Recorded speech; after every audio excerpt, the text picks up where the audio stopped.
Olá a todas, todos e todes. Mais uma unidade que vamos tratar dos elementos de formatação técnica do módulo que estamos tratando sobre o roteiro.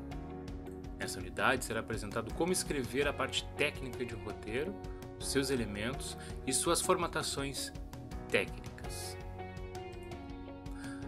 Há apenas 3 elementos fundamentais no roteiro.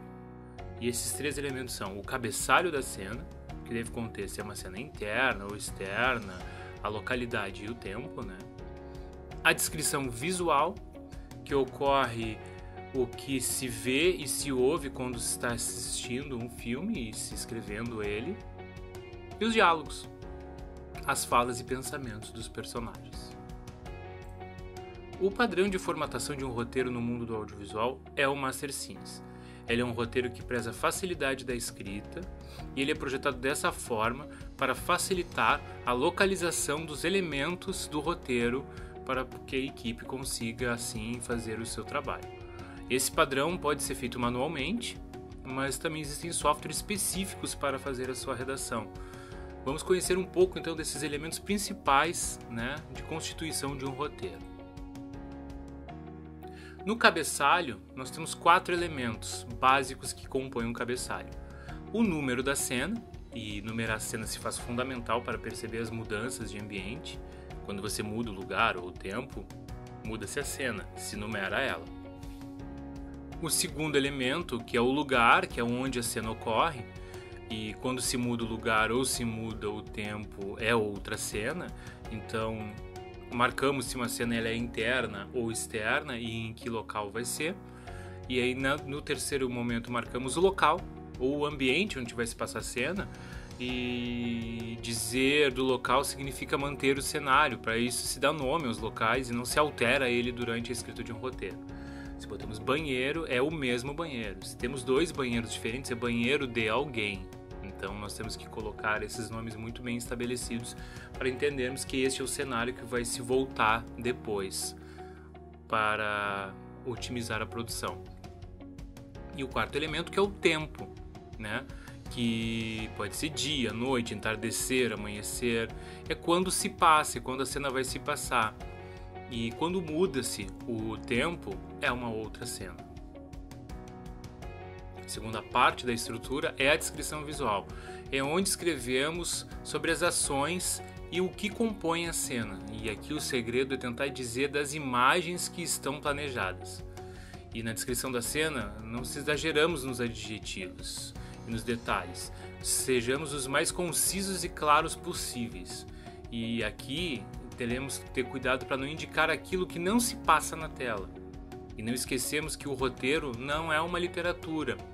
Então, a gente não vamos tentar ser poético ou metafórico quando escrevemos sobre a cena, sobre a descrição visual de uma cena, porque descrever as ações seja ao mesmo tempo explícito e econômico, para que possamos então descrever melhor elas, sejamos explícitos e econômicos. E criamos o universo então da história e também o que ocorre no tempo das ações dos personagens. E isso se faz fundamental para entender o que está acontecendo na cena, que escrevermos o que ocorre então com as ações. E quando a ação acompanha uma frase pronunciada simultaneamente, a regra é escrever a ação antes da fala. Importante é termos esse bloco conciso de descrição visual para depois entrarmos nos diálogos, que é o nosso próximo elemento. E escrever os diálogos requer um conhecimento da caracterização do personagem. E, por exemplo, se está escrevendo sobre um professor universitário de química, vamos conhecer então os jargões da profissão, o vocabulário que ele costuma utilizar, como é que ele ministra suas aulas, para que a gente possa se apropriar dessa linguagem, e dar intensidade precisa para que o personagem se torne então mais crível. E também devemos ser dinâmicos e devemos ser emocionais e não racionais quando escrevemos diálogos. E o personagem não precisa dizer tudo, as ações podem dizer também. Então um diálogo pode surpreender, porque uma das questões interessantes na hora de se escrever um diálogo é tentar fugir do banal, do previsível. E se utilizamos das palavras, então, que vão ser ditas e não lidas, né? Palavras que vão sair pela boca dos personagens e não apenas palavras textualmente rebuscadas. Porque a palavra falada é diferente da palavra escrita. Então o exercício sempre que escrevemos um diálogo no filme é nós mesmos tá falando ele para ver se isso é crível de ser falado. E o diálogo sugere do personagem, da situação e do conflito. Então ele é o responsável por revelar o personagem e vai levar a história adiante. Existem algumas convenções na formatação e simplificação da escrita e leitura, como o uso de siglas. Quando apresentamos um personagem pela primeira vez em um roteiro, a gente coloca ele em letra maiúscula.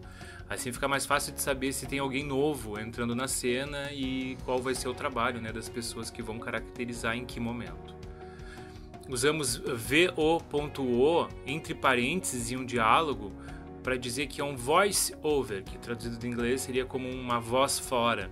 Isso significa que tem alguém que está falando fora da tela, ou então que temos um narrador na cena. Assim como a sigla CONT, conte, entre parênteses, que significa que o diálogo continua e que ele foi interrompido, não foi interrompido pela ação, mas é que existe uma ação simultânea acontecendo conforme o diálogo se dá. Então esse conte serve para dizer que o diálogo não foi interrompido, e sim tem uma ação simultânea acontecendo. Também temos uma sigla, O.S, entre parênteses, que seria a abreviação de off-screen, que quer dizer fora de tela. Estamos assinalando que o personagem não aparece na tela enquanto está dando a sua fala. Podemos indicar uma emoção, uma pequena ação do diálogo, como por exemplo um sorriso, uma pausa.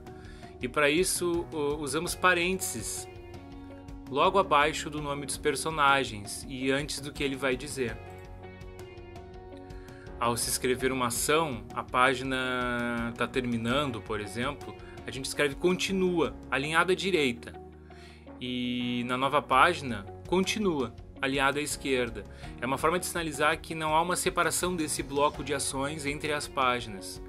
Uma dica é ler roteiros de filmes que você já viu, e isso vai ajudar a entender as soluções encontradas por outros roteiristas para dizer das cenas. No site roteirodecinema.com.br tem um acervo grande para pesquisar roteiros de filmes. Esse é o site, né, Roteiro de Cinema. Aqui dentro tem muitos roteiros de filmes para nós pesquisarmos. E é interessante rever filmes que gostamos e acompanhar então o roteiro dele, como foi escrito, a descrição de tal cena, para entendermos como se escreve a partir de imagens. Existe uma outra formatação de roteiro, que é chamado roteiro de colunas. E no caso o mais comum é o roteiro de 5 colunas. E que não há bem um padrão e nem uma formatação padrão. Ele é um modelo de formatação muito usado na publicidade, por ser facilmente escrito e entendido, né? E normalmente costumam ser pequenos e não ultrapassando 2 páginas de roteiro.